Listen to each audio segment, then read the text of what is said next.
नमस्कार प्यारे बच्चों। पिछले वीडियो में हमने एनएमएस परीक्षा के क्वेश्चन जो मानसिक योग्यता के थे 1 से 45 तक उनको सोल्व किया था। इस वीडियो में हम हिंदी के प्रश्नों को सोल्व करेंगे। जो हिंदी के प्रश्न हैं उनको देखेंगे। तो पहला प्रश्न है, जैसे नमक मिर्च लगाना मुहावरे का अर्थ सही होगा, तो इसका 3 नंबर सही होगा। किसी बात को खूब बढ़ा चढ़ाकर कहना। दूसरा है, आँख का पर्यायवाची नहीं है, तो नयन, लोचन, नभ और अक्षु, तो इसमें नभ है, ये आँख का पर्यायवाची नहीं है। अगला है, निम्न में से शाम का विलोम होगा। शाम का विलोम होता है सवेत। अगला देखते हैं, अतिथि। अतिथि में उपसर्ग कौन सा है, तो इसमें ए उपसर्ग होगा अतिथि में। तिथि मूल शब्द है और इसमें ए उपसर्ग हो जाएगा, तो इसको अच्छी तरह से ध्यान रखना। अगर बच्चों आपने मेरा चैनल अभी तक सब्सक्राइब नहीं किया है तो मेरे चैनल को सब्सक्राइब करें। आगे भी आपको इसी प्रकार के वीडियो लगातार मिलते रहेंगे। 50वां क्वेश्चन दिया गया है, काला घोड़ा दौड़ रहा है, वाक्य में रेखांकित पद है। यानी जो काला है ये क्या है, संज्ञा है, क्रिया है, विशेषण है या सर्वनाम, तो ये है विशेषण। यानी कि घोड़े की विशेषता बता रहा है। कैसा है घोड़ा, काला घोड़ा। अब देखते हैं अगला। इसमें दिया गया है कि वर्तनी की दृष्टि से अशुद्ध शब्द है कवित्री, आवश्यकता, उज्जवल और भविष्य, ईश्वर, तो इसमें कवित्री ये गलत लिखा गया है, तो ये कवित्री लिखा जाता है। अगला दिया गया है भारतीय। भारतीय में प्रत्यय, ये प्रत्यय होगा भारतीय में। दोपहर से पहले का समय वाक्यांश के लिए एक शब्द लिखिए।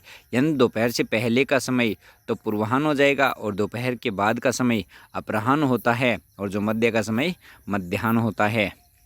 अगला दिया गया है, ऋतुराज किसे कहा गया है, ऋतुओं का राजा।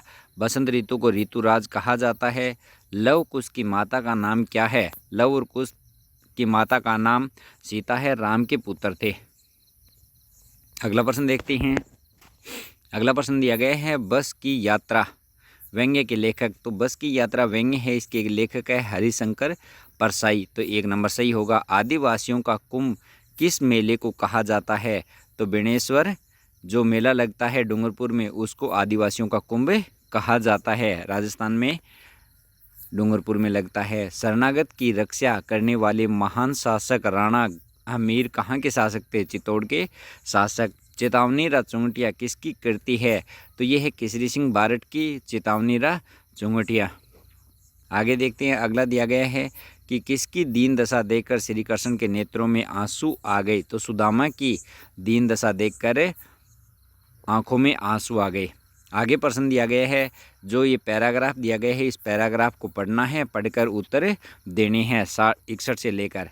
तो इसमें देखो पहला दिया गया है कि उपयुक्त गद्यांश में किस पर्वतमाला की आत्मकथा है, किसका वर्णन किया गया, अरावली का वर्णन किया गया है। अगला दिया गया है, आडावल किस भाषा का शब्द है, तो ये किसका है, राजस्थानी का। ये सभी उत्तर इसमें दिए गए हैं, आपको मैं दिखा देता हूँ एक बार। देखो आडावल यह है राजस्थानी भाषा का शब्द, मुझे लोकप्रिय है, तो यह है राजस्थानी भाषा का शब्द कौन सा, आडावल। और इसमें अरावली की बात की गई है, तो अरावली इसका उत्तर। अब अगला दिया गया है कि अरावली का नाम आर्यन वैली किसने रखा, अंग्रेज़ों ने रखा। तो आप देख सकते हैं ये दिया गया है, अंग्रेज़ों ने इसे आर्यन वैली नाम दिया। अब अगला इसमें दिया गया है कि दक्षिण से उत्तर की ओर अरावली की लंबाई कितनी है, तो 692 किलोमीटर है। ये भी इसमें दिया गया है। अरावली की भौतिक स्वरूप कितने भागों में विभाजित है, तो 3 भागों में अरावली को बांटा गया है। आगे ये 66 से 70 तक प्रश्न देने हैं। जो पैराग्राफ दिया गया है, पद्यांश दिया गया है, इसको पढ़कर उत्तर देने हैं। तो देख सकते हैं आप, पहला है यानी 66 नंबर है, प्रस्तुत कविता के रचयिता कौन है। इस कविता के रचयिता है सूर्यकांत त्रिपाठी निराला। दूसरा दिया गया, प्रस्तुत कवितांश में बसंत के माध्यम से कवि क्या दिखाना चाहता है, यानी उत्साह के बारे में बता रहा है। अगला दिया गया है, बसंत के लिए प्रयुक्त विशेषण है। बसंत के लिए बसंत तो क्या हो जाएगा, मर्दुल। जो विशेषण है वो मर्दुल दिया गया है बसंत के लिए। अगला दिया गया है, निंद्रित कलियां किसे कहा गया है? निंद्रित कलियाँ कहा गया आलसी लोगों को। 17वां है मन को हरने वाला। वाक्यांश में एक शब्द है मन को हरने वाला, मनोहर। मन को हरने वाला क्या हो जाएगा? मनोहर। तो ये हिंदी के प्रश्न थे। जितने भी जो एनोनिमस परीक्षा हुई थी उसमें जो हिंदी के प्रश्न आए इनके मैंने आपको उत्तर बताए हैं, तो आप जांच सकते हैं अपना। और अगले वीडियो में मैं अगले विषय के पेपर लेके आऊँगा। अगर मेरा चैनल सब्सक्राइब नहीं किया है तो आप मेरे चैनल को सब्सक्राइब कर ले। आगे भी आपको इसी प्रकार की वीडियो मिलेंगे। धन्यवाद।